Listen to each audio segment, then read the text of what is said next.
welcome back to my film and TV channel. Yes, we've got a true crime drama today, or television series. Anyway, it's yes, there are crimes involved in this, based on true events. I think there's a lot of dramatic license used in this. Of course, there is. It's some people look better than perhaps what they are in real life, and some people might look worse, but probably not. But anyway, we're talking about The Hack. An actual series detailing the News International phone hacking scandal. Not so long ago. Actually, for the back in what date we're talking at? Well, we'll look at the date in a minute. Yeah, all 7 parts were released on ITVX on the 24th of September 2025. I'm doing this review on the 26th of October 2025. So it took me about a month. I've been away, so I sort of missed this when it first came out. And ITV and Scottish TV began sort of linear broadcast, but all episodes are available, as I say, on ITVX if you've got access to that. Lucy Mangan of The Guardian, and it's all about The Guardian newspaper, of course, scored this just 2 stars out of 5. So she said it was incredibly dull TV, but we'll talk a bit more about Lucy Mangan's judgment on a thing that sort of put The Guardian in a good light, in fairness. So a bit odd, but we'll talk about that later on. Please, guys, before we do chat, just makes me laugh, really, Lucy. Before we chat, please, if you are new to the channel, hit that like button, hit the subscribe button. Great to have you on board. If you've got any hype points you can spare, it's a new thing, of course, on YouTube, where you can spread the love and help channels throughout YouTube. Yeah, so you can spread the points. If you can give me any, that would be very, very grateful. Helps the algorithms and all this sort of thing. So it'd be great if you can do that. And yeah, there are other ways of helping the channel out as well. If you like the content, we'll talk about that later on. Right, this stars a great cast, absolutely great. Numerous people, mainly David Tennant, Toby Jones, Robert Carlyle, Steve Pemberton, Eve Miles, Doug Ray Scott, Lisa McGillis, Adrian Lester, and a host, mainly UK-based talent, but a few sprinkling from outside of the UK as well. And I'll be honest with you, there's hardly a weak link in it. There might be one or two, but I won't be specific. But as far as acting ability is concerned, they've sort of thrown everybody at this, which is quite good. And this is it. What's it about? Well, it's set between 2002 and 2012. So, you know, as I'm recording this, between 22 and 23 and 13 years ago. So yeah, it's not so long ago, really, is it? But it seems a different world, even so. And the series examines 2 intersecting real-life stories, which was unusual. We'll talk about whether it worked or not in a bit.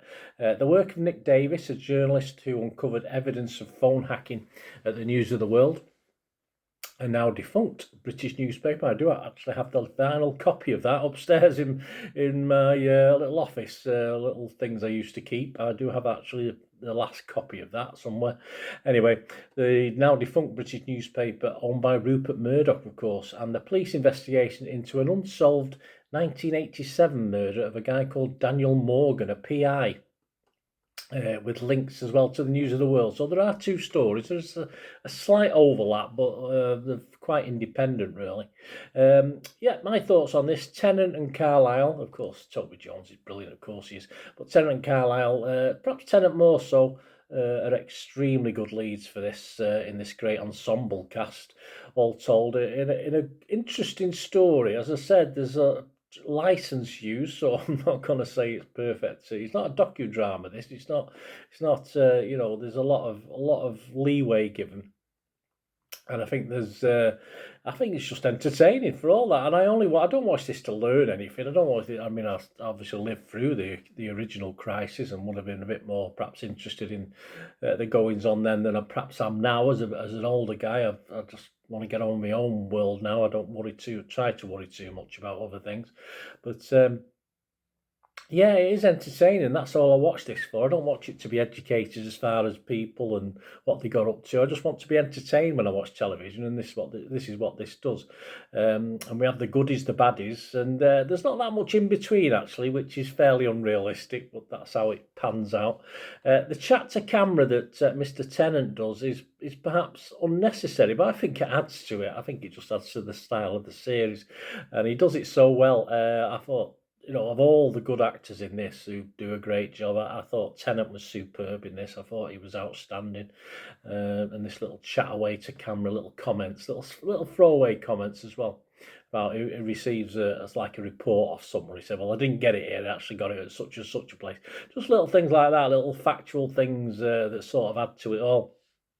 And of course, there's going to be certain of these characters that I myself have made a judgment on in the past, whether I liked them or didn't like them. And of course, we get a portrayal here. And of course, depending on your loyalties, you might feel a bit, upset. Not upset, but a bit thinking, "Oh God, he's not as good as being painted him," and all this. But this is only because of your own bias, of course.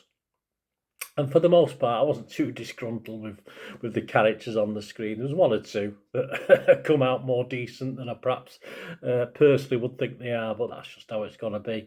And of course, there's certainly in an earlier episode or two, I think this sort of, as the things get more serious, as the series progresses, there's an actual a little bit of humour in it as well in this, which, so as I said, it sort of dilutes as the series goes on. So it's a little bit odd, but it's fine in the overall context of the series. I found the story between the journalist Davis and the detective Cook. It does give us a break. Gives us a. It's quite overpowering, this series. It's quite in depth, when you're watching it and you're sort of following along. Very wordy, of course. But this split of story between the police investigation to the murder case and, of course, journalist Davis look at news of the world, etc., etc. It does at times feel like two stories are just being forced together. Yeah, they don't gel particularly. They do gel because there is an overlap. Of course there is. There's an overlap to it. But they just feel as though it's two stories being told and being forced together rather than naturally being together. But overall it worked. As I said, it worked better, certainly for me as well, when Tennant was centre stage. I preferred that story, although there's nothing wrong with the police investigation story. That was very interesting in its own way. But I think the way that Tennant put his persona in this, put his acting ability into this, sort of stood out for me, and I enjoyed it more when he was on screen. Of course, it's very wordy, a heavy watch. Some people say it was exhausting at times, and I did watch it over the course of a afternoon, evening, and the final couple of episodes the following morning. So I did sort of binge watch it, and I was at the end of each episode, I just wanted to watch another one, and it was getting quite late, so obviously I saved a couple for the next day. So, but it is a heavy watch as a binge watch. It might be better watched in one or two chunks at a time. So if you're ready to watch this with your beloved or members of your family or on your own, it doesn't make any difference. You might tackle it in 2 or 3 chunks rather than one big chunk. But I say you'll find it, if you enjoy a wordy series, which is what this is, it's all verbal diarrhea, if you like, but all constructive. You have to listen carefully and remember names and places, which helps because they are the real names and the real people. So it's not that hard to remember things as it probably could be if it was not a factual story based on real people, where they change the names for the sake of the story. But so it is easier to follow.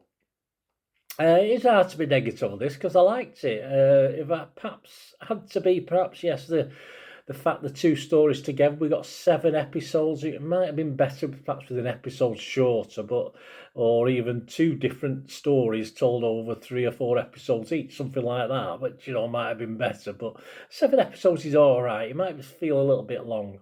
But the fact that I enjoyed most of every minute, it's a little unfair to criticise that. So, as I say, the fact 2 stories could have been told as opposed to 1, but we get 7 episodes, we probably could have squeezed it into 6. Only minor quibbles for me. So away from me, what are the papers saying? Well, we'll get back onto Lucy Mangan of The Guardian in a minute. But let's have a look at what other people are saying from other papers. The Barbara Ellen from The Observer said, "It's an interesting study of power, corruption, concealment and justice. Too long coming." So I think Barbara liked it. Julia Rearside of iNewspaper said, "Jack Thorne's phone hacking drama is a complicated story, brilliantly told by a group of creatives at the very peak of their powers." Yes, so Julia liked it as well. They didn't all like it. Vicky Jessup from London Evening Standard said, "Rarely does a TV show make you feel simultaneously proud and ashamed of your profession. but the hack manages, so Vicky liked it. But a couple of people didn't like it. Of course, we know about Lucy, but the Telegraph didn't like it either. Anita Singh from the Telegraph only give this 2 stars out of 5. She said, essentially, the hack is, in brackets, The Guardian, the movie, and it's cringeworthy. A little bit of Anita picking on The Guardian. But hey, Anita, listen, The Guardian's Lucy Mangan didn't like it either, love. So it's not too much of a being biased towards that paper. Back to Lucy Mangan, just to finish off. She concluded her poor review by saying this. She said, between the sprawl and the tone, much is lost. What remains feels oddly quaint. So many worse instances of police corruption, abuses of political and institutional power, the erosion of personal collective privacy and other rights have emerged since the world was convulsed by social media that the damaged News International did seems to sit in a different landscape. The hack almost transforms into a period piece about, God help us, simpler, happier times. Listen, I've not watched this to be educated. I watched it to be entertained. Of course, it's a different time. Of course, social media's moved on. Of course, culture and society is as horrible now as it probably was 10, 20 years ago. There's no change. People are still doing the horrible things. People in power are still doing horrible things. So I don't understand really why Lucy's getting too uptight about that. It's a moment in time. It's a story.